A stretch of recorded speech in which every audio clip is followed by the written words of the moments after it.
আসসালামু আলাইকুম ছোট ভাইরা বড়গা ইউনিয়ন আমার কাছে একটা বক্স উঁচাগড়ের পাশে একটা বক্স ভাড়া করলো। তারা পিকনিক খাবে আজকে এলাকাবাসী মিলে।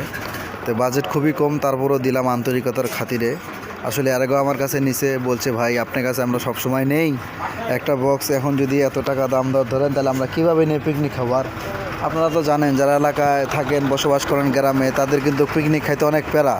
এই 2 টাকা 50 টাকা 100 টাকা 200 টাকা করে ম্যানেজ করে একটা বক্স, আবার খাবার দাবার, পিকনিক। আসলে শীতের মৌসুম, আজকে 16 ডিসেম্বর, এই উপলক্ষে তারা পিকনিকটা খাচ্ছে। ভাই বক্সটা কিন্তু বাঁধ দিতে হবে না, রাস্তাটা যে পরিমাণ খারাপ, নাহলে 2 পাশ থেকে ধরতে হবে। মেশিনটা আরও আগায় দাও, মেশিনটা দড়ি থাকলে বাঁধ হয়, দড়ি তো আছে, তাহলে কোনো প্যারায় না, সময় আছে। তো এই হলো কথা। ভ্যানে সুন্দর করে চেক করে উঠাই দিলাম। ভাইয়েরা আমার পূর্ব পরিচিত, তাদের সাথে এর আগে আমি মাল দিছি, দেখতে পাচ্তেছেন অনেক সুন্দর। এখানে আমি বক্স দিছি 3 ইঞ্চি ভয়েস কলের একটা 516 মেশিন অ্যাম্পলিফায়ার, যাতে করে ছাড়ে দেওয়া যায়। 2টা বক্সও বাজে, একটাও বাজে, কিন্তু ভাইরা একটা নেবে। ভালো মেশিনটা দিলাম, বানানো মেশিন টেশিন দিলে আবার সমস্যা, রাতে আসবে।